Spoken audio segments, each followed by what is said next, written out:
I guess my updates are that we didn't have the meeting last week because at the last moment, various people weren't on. So I said, let's don't do it. And then Bob was whining around about something. I thought he wanted to talk about his password on Raspberry Pi, but it turns out he actually wanted to talk about his radio that he wants to put together. So we just set up a custom meeting to do that. And then I see when the whole thing was over, a thing popped up saying Al Jones is trying to join like after 10 minutes after we canceled the meeting. So Al didn't get in on that one. So we just simply went over the stuff that Bob has. He's got some LORA boards from Adafruit, and he bought the one that's supposed to plug into a Raspberry Pi. So it's just a board that plugs on top of the Raspberry Pi and has the radio, and it has a little OLED display on the thing. And he wants to, at one end, hook that up to a Teensy, and it's really on the board. It's just simply the radio is on the board and the display is on the board. So it's just a matter of figuring out which wires to connect from there to his Teensy to make the thing work. So we looked at that for a while, and I finally got up the ambition last night. So I wasted another entire week without doing anything. So I pulled this one out of my out of my robot. This is the one on my remote control receiver. This is the board from Adafruit that just has the radio on it, but it's in the feather format. So it's the longer board. And then I've also got one laid around here you can get from Adafruit. And it's the little one here. And it's just a radio, and it's got a voltage regulator, and it's got level translation on it. So you can connect that either to a 5-volt processor or a 3.3-volt processor. And I was looking at the chip they use for their level translation on the thing, and it doesn't, to me, it doesn't seem like it should work the way, if they put on the chip they said they were going to, it doesn't look like that should work.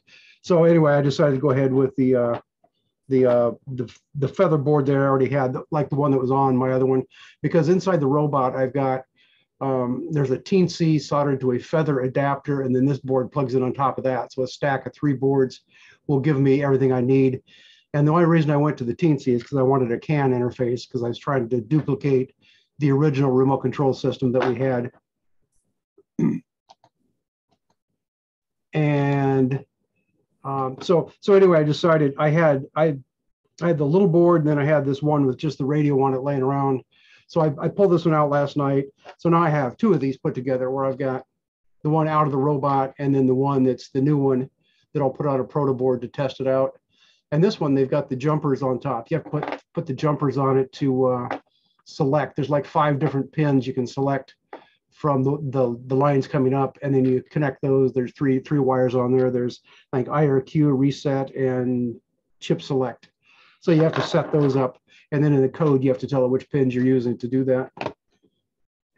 And so I got that far last night. And the other thing is, I soldered on these SMA connectors, and it turns out they're a real pain to solder on, because here's just a connector. And if you go look at the Adafruit site, well, here, let me see if I can do that real quick here.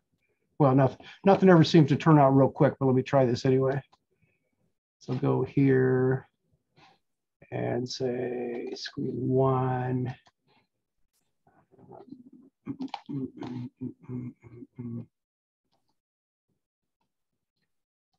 So if we look at, this is actually the little square board right here, and they're showing on the front of it, they've got this pad on here, and they say it's a 3-way connection. So you can either solder on an SMA connector, you shove that on there and solder it. So you have to solder the center pin coming out of the SMA to this pad right here. And that becomes almost impossible to do.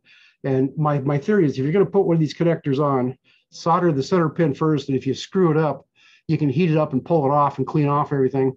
If you start with the other pins first, you're never going to get it off. So if you ever want to put one of these on, start with that center pin first. So there's just a picture of saying there's what the pads look like on the little square board.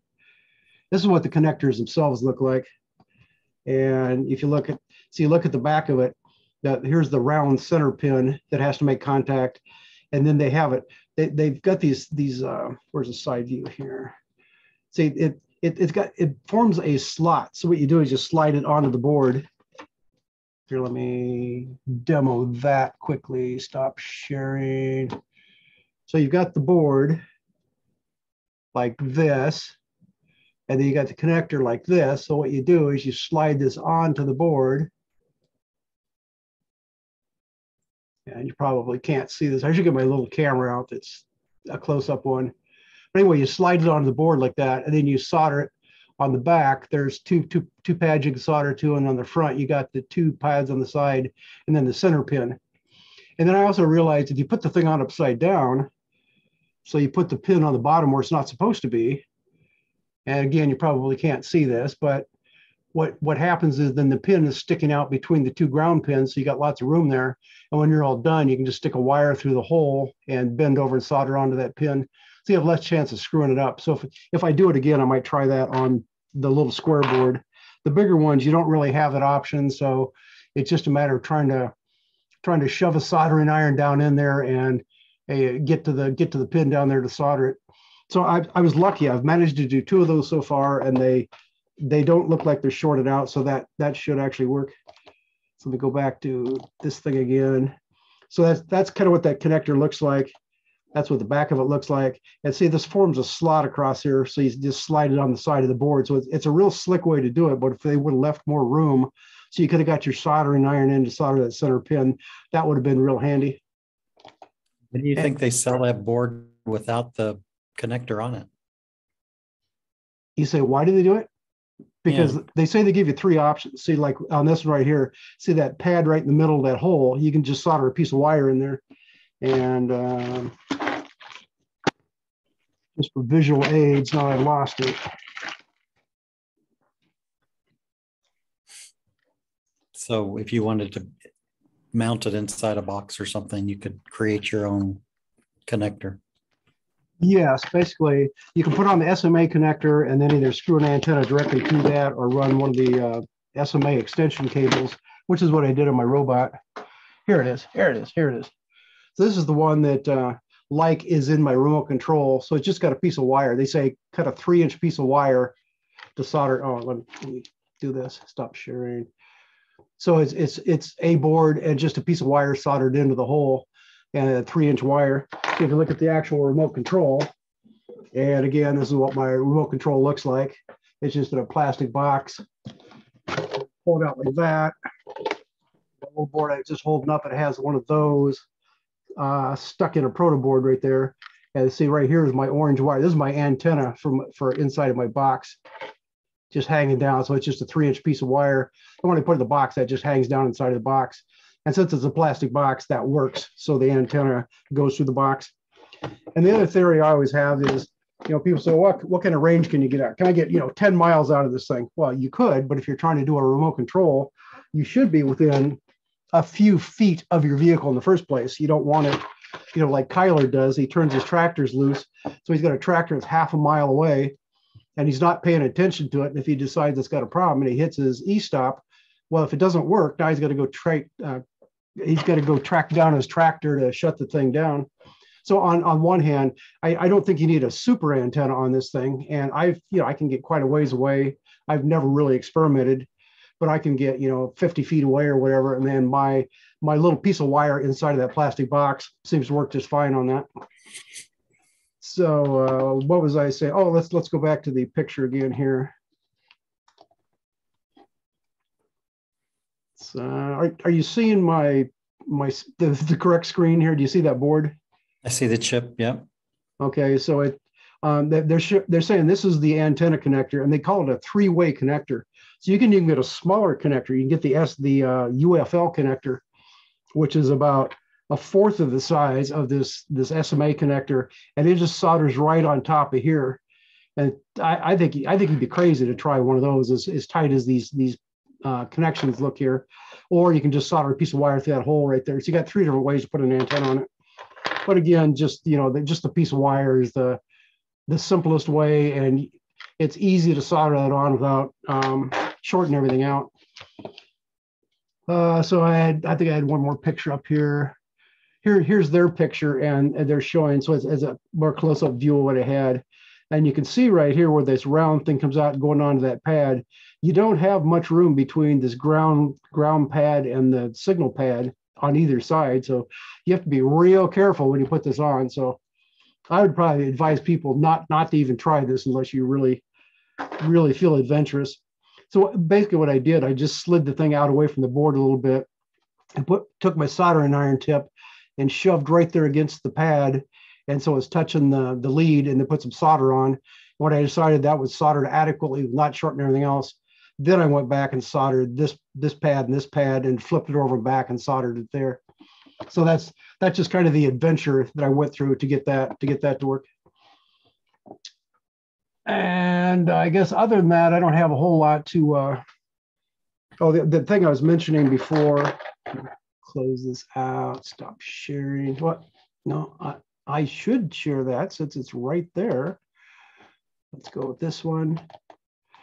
And I think it's this one. This is the board I was just holding up. Well, it'd be nice if I could. That's real handy. This is the board I was just holding up. This is an all-in-one board. It's got an Cortex M0 processor. And it's got the radio on it, and then it's got the little USB port. So if you want to plug it into your computer, either laptop or Raspberry Pi, this forms a complete unit right here. So it's basically an Arduino with a LORA radio built into it. And that's what's in my remote control right now. And it turns out I thought I was out of IO pins. I still got a couple more push buttons to hook up, but everything else on it works. So technically it's completely functional the way it is right now. And the only reason I was going to put one of these boards in the robot, but then I decided I wanted the CAN interface, and this particular ARM processor does not have the CAN peripheral built in. So I just went to the Teensy and this board to plug in on top to get that to work. So that was kind of the story on that. But if you don't have, especially on your robot end, if you don't need to have a CAN interface, then one of these would work, because you could either just have one IO pin to run your e-stop relay coming off this, and then if you wanted to, you could just use the USB connector to go to your well, here on the picture here, the USB connector on here, say like in Al's case, he's got a Raspberry Pi, you can plug it right into that. If you wanted the data from the remote control to go into your ROS computer, you could do that. And on mine, I was, since I wanted mine to bypass ROS completely on my vehicle, so I can just turn on the power switch, it's all electric, and then turn on the remote control and immediately start driving around without starting ROS, without booting Linux. And in fact, I didn't even have to have a Linux computer plugged in. I can just drive it directly. So that's why I did that.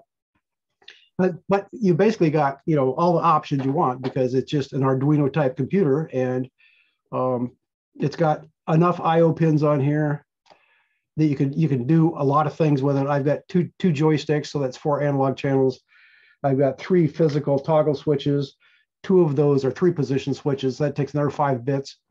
And then my e-stop switch, it's got 2 switches on it. I wired both of them up, thinking that would be a safer situation, that it must be in the OK position. Both switches have to indicate that. And then I was running out of pins at that point. But you could actually make a usable remote control.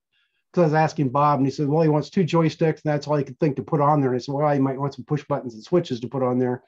So you can add more things on there if you choose to do that. So I just wanted to show a picture of this board. This is the Adafruit board. That's the all-in-one board, and it seems to work just fine. 2 of these would give you a remote control system, but as I say, at one end I couldn't do CAN, and the other end I'm running out of IO pins.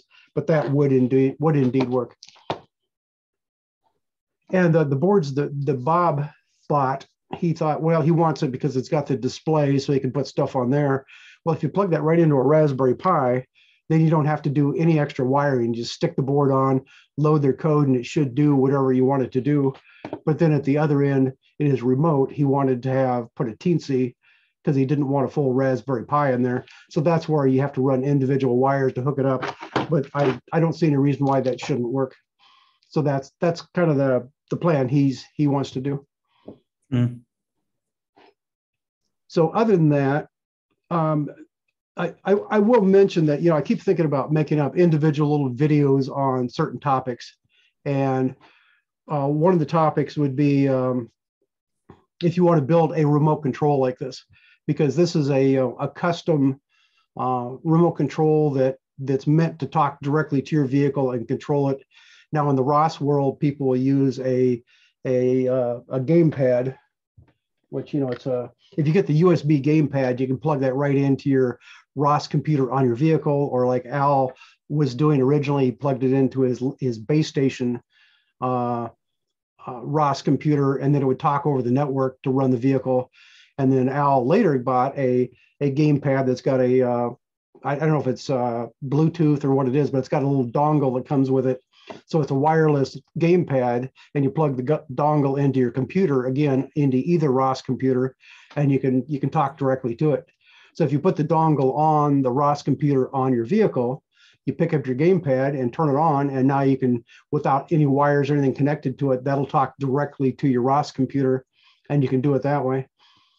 And a couple of meetings ago, when Ross was on, he's trying to figure out how to get Wi-Fi from he wants to create a base station for GPS and then send the signals to his tractor driving around out in his field. And then he was also, I think he wants to connect it to the internet somehow, because he's talking about pushing video back and forth. And he said, well, what if he uses what was his point? He wanted to have some kind of a wireless, he said, well, should he run his remote control over that same wireless? And after a meeting, I thought he should do what Al did and get the separate wireless gamepad and get the dongle and plug into the computer on his vehicle. Because again, my opinion is you want to be fairly close to the vehicle if you're driving it by remote control. So this would be a totally separate network from everything else. So that could solve problems there. So he could still have his long range, high speed network for doing videos or checking status or whatever he's trying to do, and then just pull his gamepad out of his pocket and turn it on, and then he can drive around using that. So that would be another thing to do there. So when I was thinking about doing videos, I thought that would be a good topic, saying, what do you want your remote control for? And number one, it's very important. To me, it's very important to have a big, powerful vehicle to have an e-stop on the thing. So you have some way that, and I also feel that, you have to turn the remote control on and tell it the e-stop is ready to go, as opposed to the other method where I think Al and Bob have both got the little key fobs that when you push the button on the remote control receiver on your vehicle, closes a relay or opens a relay. It changes the state of a relay. But the problem with that is, if you get out of range, it's not going to work. If your battery's dead, it's not going to work. If you have radio interference, it's not going to work.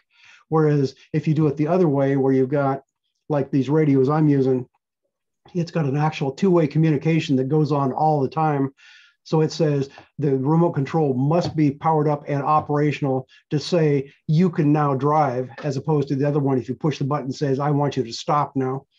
So that, just a video explaining those kinds of things. So number one, you've got the e-stop. Number two, the other function of a remote control is you've got like joysticks and switches.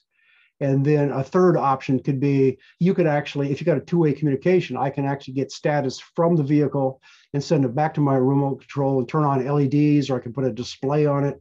You said you could put up text or whatever you want. So that's really three different things going on at that point.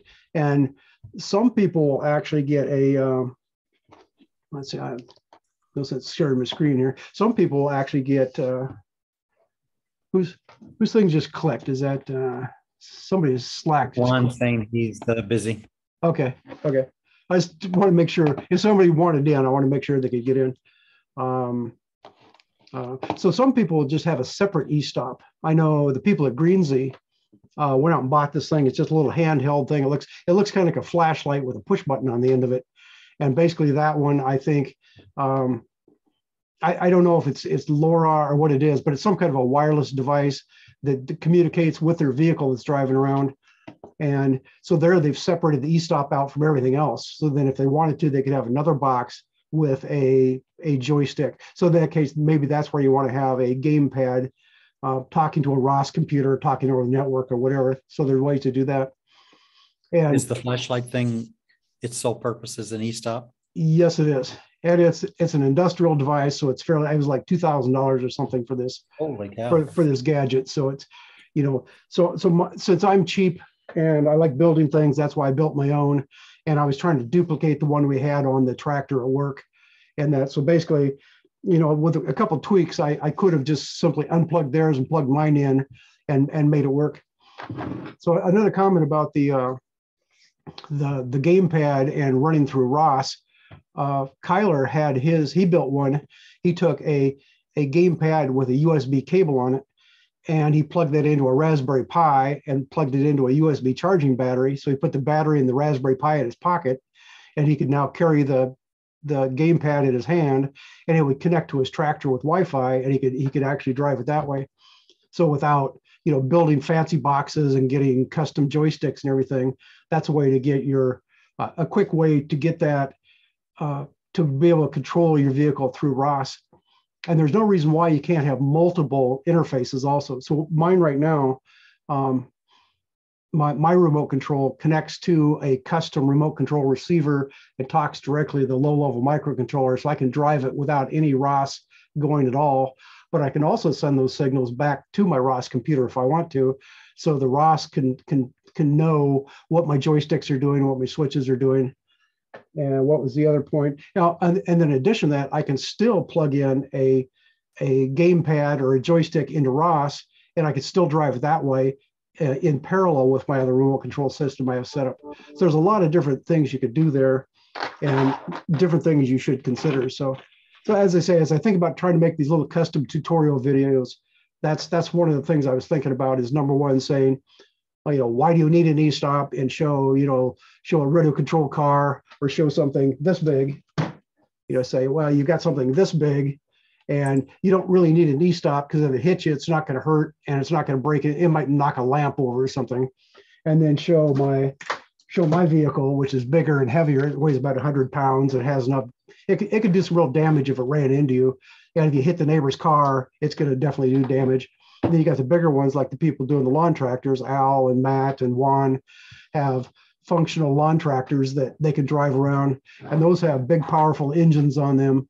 So it becomes more important to put an e-stop on that. And then you get up to a tractor. Bob's got a compact utility tractor, so it's a bigger tractor. And then Kyler is running full-size tractors on his stuff.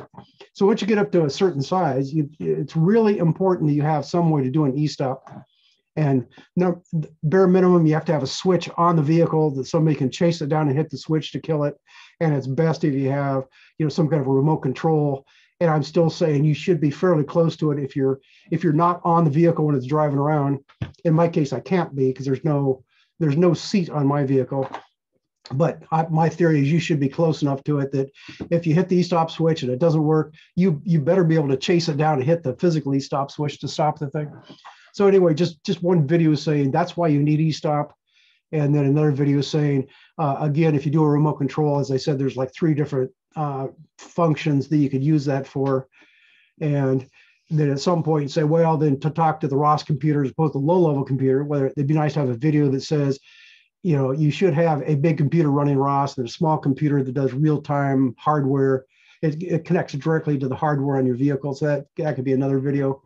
And just in general, I was trying to think up different things to explain why you would want this and how it should work and how to get around all this stuff. That's the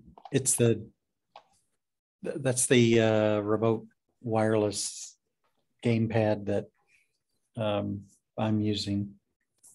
I was trying to find it. It's 2.4. Is that gigahertz? Yes, it is. I think it's a proprietary topology. I don't actually think it's Bluetooth. And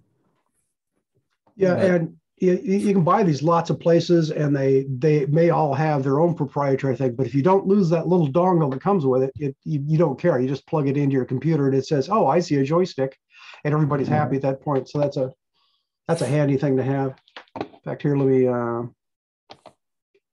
for the benefit of the home viewing audience, here's the I never know. Can you see my participant screen right now, which is on top of everything? Or is that not showing up? I see the Alibaba screen. Okay, so it's just annoying me then. So I've got two screens. I always drag my chat and my participants over their screen when I share it like this. They're always on top of this. Well, I can't see it, but apparently nobody else can. So anyway, this is the thing that Al just pointed to, and it's just like, you know, the USB joysticks. You know, it's got two joysticks and a bunch of buttons and various things on it, and that just makes a handy way. And also, see out here at the, I can't do that. So it's got the two buttons on the front, and I think it was labeled L, and there was probably called R. So left and right buttons. It's always good to have a dead man switch on your joystick or on your remote control.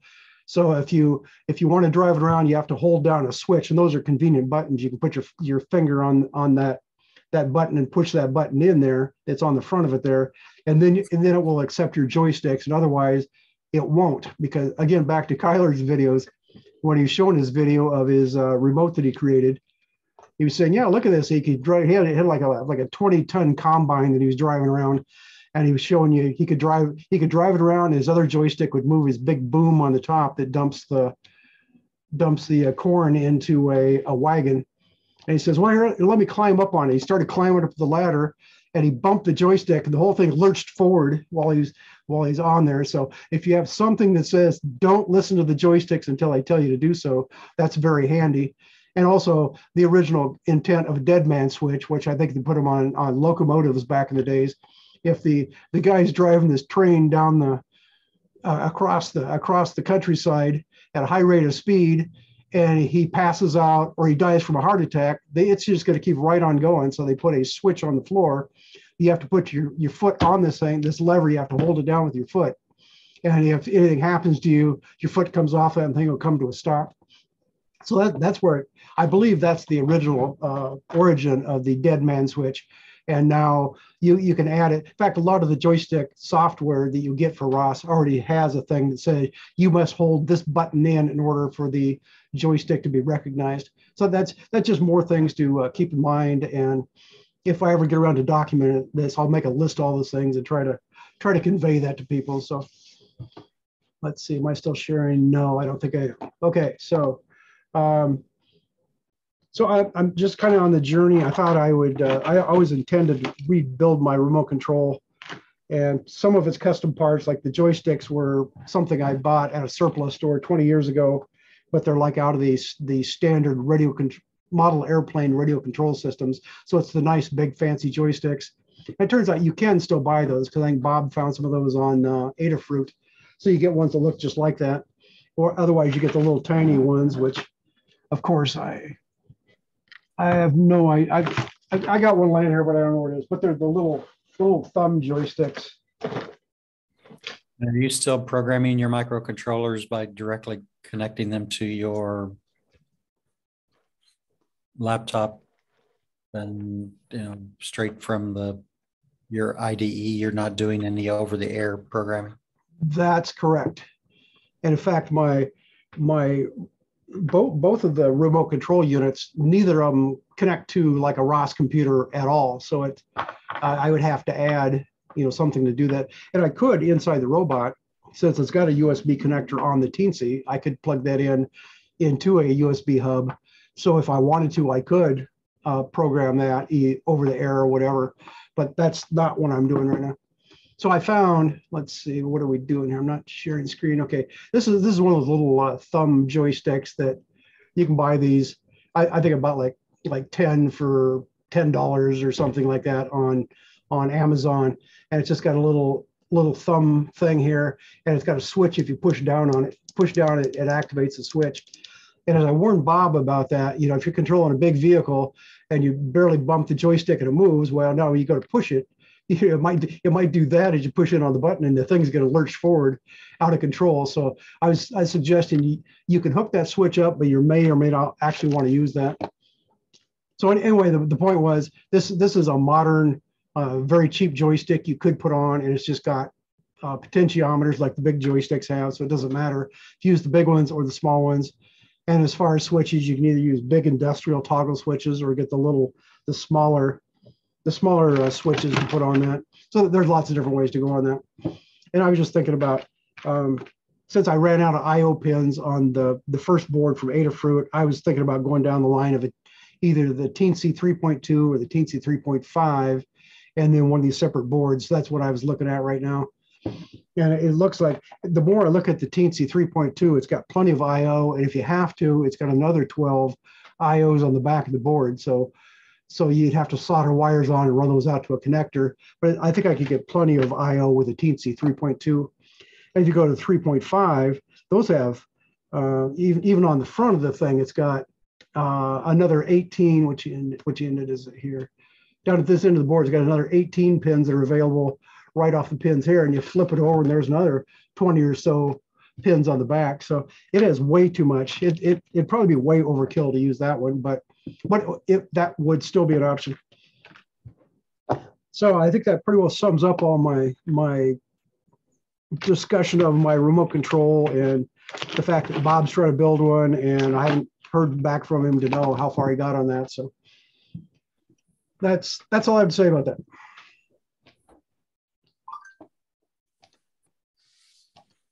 Okay. The reason I asked about over-the-air programming is I thought I was making progress on, well, those are just instructions that I wrote a long time ago about using this, using that. I don't think there was anything terribly interesting about using that.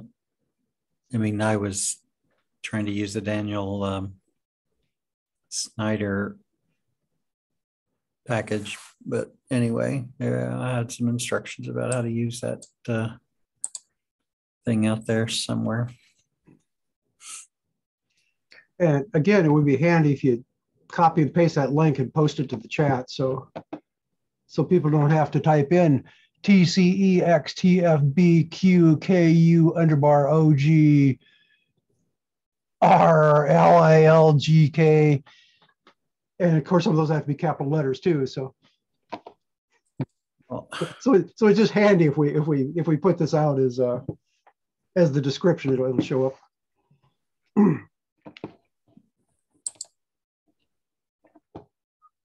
You're allowed asking me to remember how to share this document. I think it's out there somewhere. Well, it is, but there's no reference to it. So if you just get rid of that on the URL thing, on the URL at the top, just copy and paste that URL and stick it in the chat, and it should be there.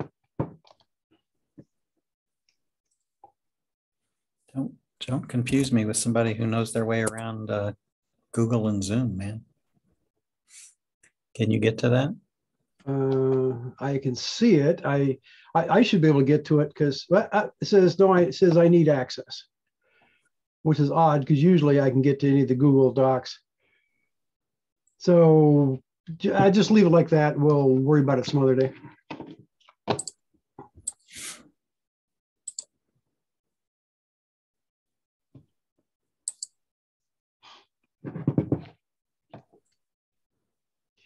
And that brings up a couple of points. Number one, I wanted the videos posted on YouTube because anybody can get to those. You don't have to have permission, or it's really just a matter of having to find, if somebody can find the videos, they can view them, as opposed to having them on, stuck out in a Google Drive or something where you may or may not have to have permissions. Another thing that comes up, do you know how to do a backup of the Slack channel? Do an archive. I don't know if they call it archive or backup or whatever. Do you know how to do that? And the reason I ask that, not sure it's brain surgery, but and the reason I ask that is because I'm sure we're rapidly approaching our 10,000 message limit, and once we hit that, all the old messages start falling off the back, that's the same problem we had with Ross Agriculture. And at one point, Matt figured it out enough. He said, archive it, and we got this big JSON file. and then Doug figured out some way to take that and convert that back into something usable. But the thing is, if you don't back it up before stuff starts falling off, then we're gonna lose what was out there. And maybe it doesn't matter anyway. I don't know, but that's just a thought that if anybody knows how to do this, and if Juan was on, he might know how to do it because he uses Zoom also. So just something to think about in the future. I'll keep that in the back of my mind and see if I can look at that when I have a moment. And I used to they used to send me an email like once a month or something saying, oh, here's all the information on your Slack channel. And I don't get those anymore. I don't know why. So at one point I had a link that would go out. It would say, here's how many messages you've used. And I don't know if you get those messages or not. Probably if I'd find one of the old ones, that the link probably will still take me there. So I can check that sometime to see. But it sent some kind of a message about, here's how your Slack channel is doing. This is how many people you have. These are the people subscribed. This is how many messages you have. Here's how much hard drive space you have left. And it would tell me things like that if it's, if I wanted to dig through and analyze all the stuff that was there. So I'm still fighting with programming my Teensy over the air that's embedded inside of my electronics Pelican case connected to the Raspberry Pi that drives the steering. I've tried to migrate to Arduino command line interface, and these are the notes that I've taken so far, and I've had luck using that with a Nano Zero, or I forgot the device. It's the Nano Every. But then I got down to running a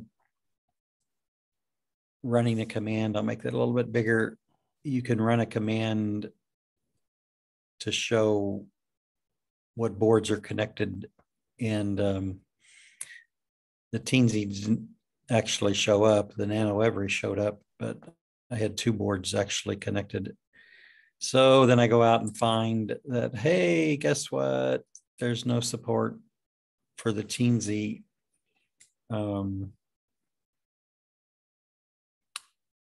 But then I'm looking through this post, and it seems like, hey, there might be some progress just the last few days. So I'm looking through this post, and it seems like there might have been some progress on adding support for there's some issue that they call pluggable discovery. And I don't know if you know that or recall seeing that name, but I think he's like some really smart person in the world of Teensy. That's the guy that name is the guy that designed and sells those boards. So he knows all about Teensy. Yeah.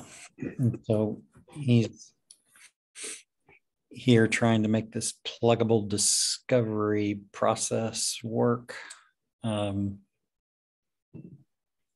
a few days ago, there wasn't any hope, but now it seems like there's been a little bit of progress in the last few days. But there was another process that I didn't understand. I've switched pages.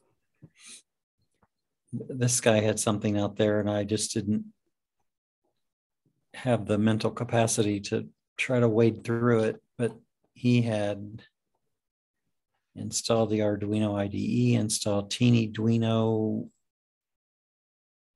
add libraries, verify Arduino code, and then do this. And then this and these instructions were just like install Arduino, run.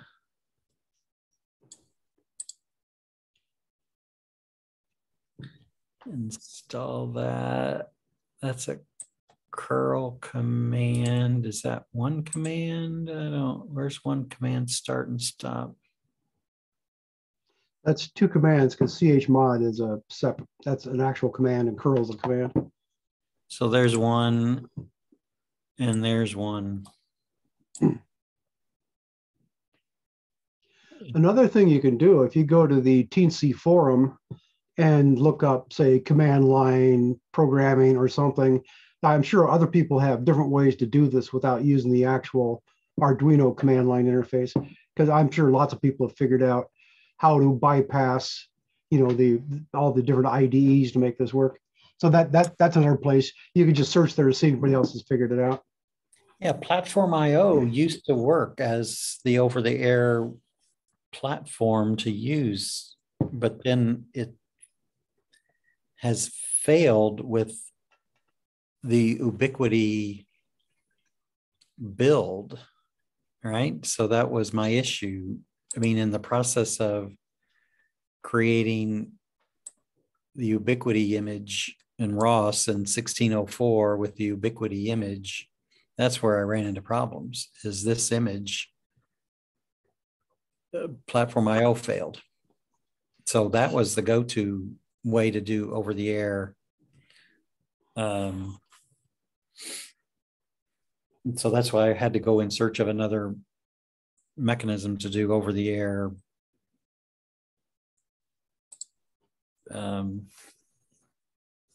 programming. And I was thinking your problem was that when they switched the versions of Python is what broke everything. And some of the smart people know how to load up something that says load both Python 2.7 and Python 3.5, for instance, on your computer at the same time and make that work. And I usually don't have the patience to try to figure that out. So I try to stick with, that's why I'm sticking with the old operating system right now. So I don't have to deal with it. But I think the problem was that the version of what's that called? Platform IO, I think they simply upgraded that to Python 3, and that's what caused problems. The other thing you could do, you could go to their GitHub and load up an old version of that goes back to whatever you had before, and that would probably fix your problem too. So just don't use the newest, fanciest stuff that needs Python 3. And it could be if you go to their GitHub, they might have a list of, say, here's a list of binary images that we've archived, and just go down the line and find one. Especially back if you know what you had loaded at the time that it was working. And one way to do it, go back through Slack and you'd say, oh, I'm using Platform IO. And at that point, hopefully you'll tell, from that date, you'll know basically when you were running the thing. Otherwise, you make a lot of good notes. You might say, I was running Platform IO version, blah, blah, blah, blah, and just see if you can find a pre-compiled binary for that, or get the actual, back up in the whole repository until you get to that version, and then just compile it from scratch that way. That would probably solve your problem also. Yeah, that's definitely, that's another path I don't think I had considered. Because I'm assuming it fails on your Raspberry Pi. It really has nothing to do with the board, the board you're trying to program. So it seems like, it is a Linux level issue. And since the old stuff worked, it just seems like if you back up the old stuff, that'll solve the problem. Yeah, the notion of being able to get back to I agree with your hypothesis that my issue is Platform IO switched to Python 3, and that blew me out of the water. Yeah, definitely. Because, you go to their, I'm going to go back and share. You go to their installation process, and they're like, hey, it's easy to install. And it's all about, these one-line commands, and it is just dripping with Python 3. You might want to search this website for version and see if they say it mentioned about older versions or something, because And this is actually, this is like the Python documentation page, isn't it? If you go to the actual GitHub, maybe it'll have, it would have different things if you can get to the actual GitHub for it. And I believe to get an older version, you can go to GitHub and say, clone that onto your computer, and then you have to, I think it's a checkout command. You say checkout and you put a version number, and that reverts it back to whatever version has happened in the last 20 years. You can pick any version you want and then compile it from that. Yeah, if you just look at these super quick installations, Python 3, Python 3, Python 3. Yeah, and the whole reason is because they're compiling it from whatever the latest operating systems are, and they have all switched to Python 3, and that's why it's causing problems for you. Yeah. And just go out on Google and say, Platform.io, old version, Python 2.7, and there's going to be other people complaining about this. They can tell you ways that they have also fixed it. So yeah, click on, go to the top there where it says, go a couple lines up where it says Platform.io/Platform.io docs. Click on Platform.io and that'll take you to the main, yeah, right there. And then I have these code examples. Probably the core is the one you might want. And it's scroll down to his README and see if it says anything.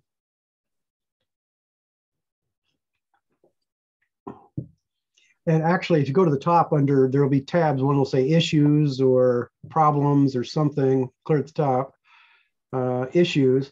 If you go to the issues and search for Python 2.7, and the other thing to watch for here, it'll say, at the top it says you're displaying open issues, or you can click on, I think you can click on all issues. So you have that line right there.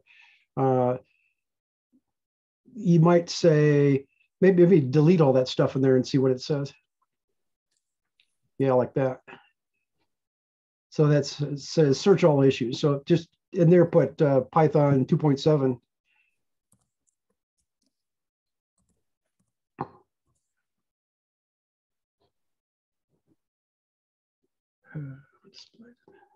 But anyway, that's a way, if other people have been complaining about it, this is somebody will say, gee, it doesn't work anymore. What do I do about it? And they'll list several, list several options, or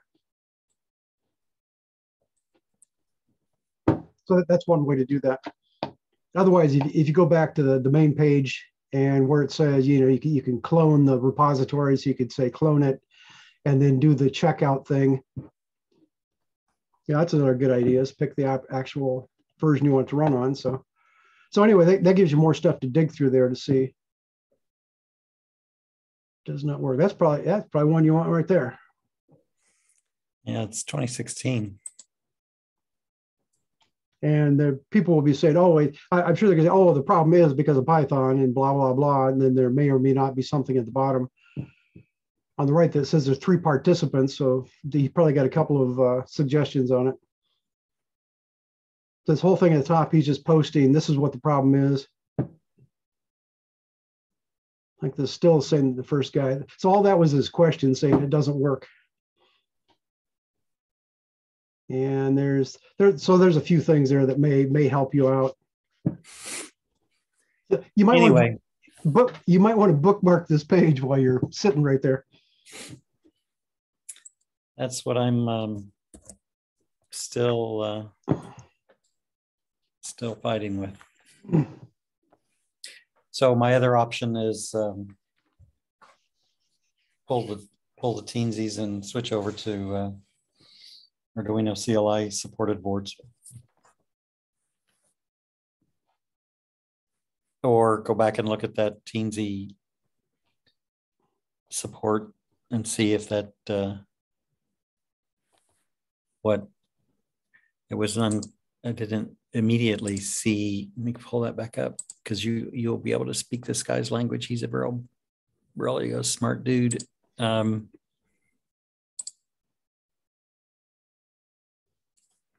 Start at the bottom, because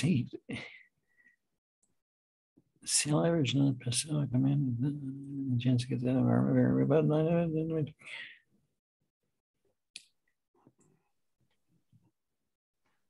He's asking them to do something.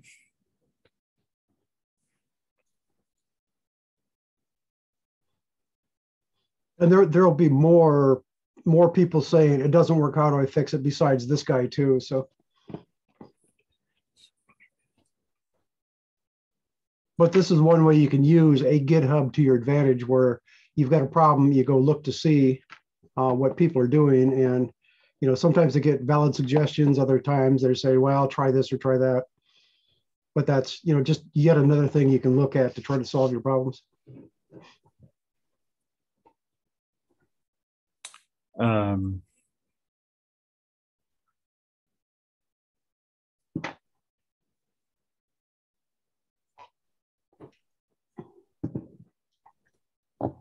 So that's where I'm at.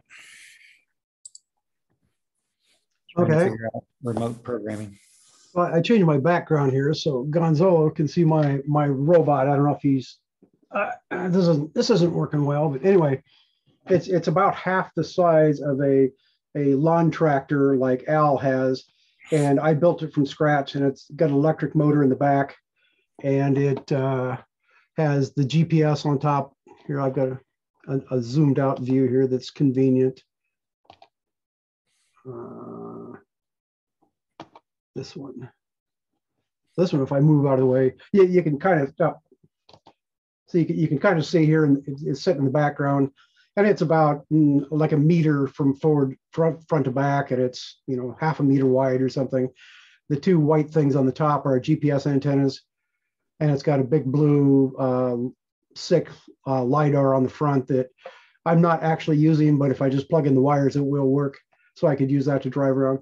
This is what I play with in my spare time. And Al has a lawn tractor. If you look at the logo on the YouTube channel, which, by the way, if you don't know about the YouTube channel, let me. Speaking of that, a couple of times I've asked to have the pinned message at the top of general updated, and I see it hadn't been done.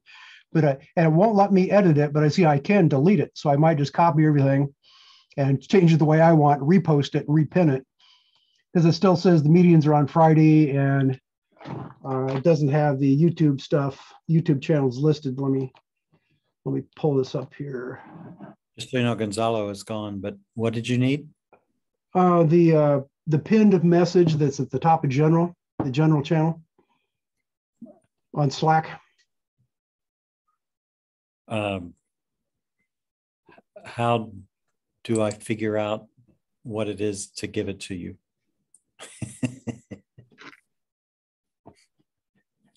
Is that something I mean the permissions? I don't know. The thing was, I sent you a couple of requests to update that, and you haven't yet.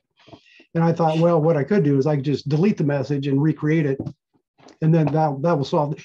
It does say I can delete it, but it doesn't say I can edit it. So I could do that. But as if you look in our private channel, well, here, let me shut down the recording here. We don't need to record all this. Stop.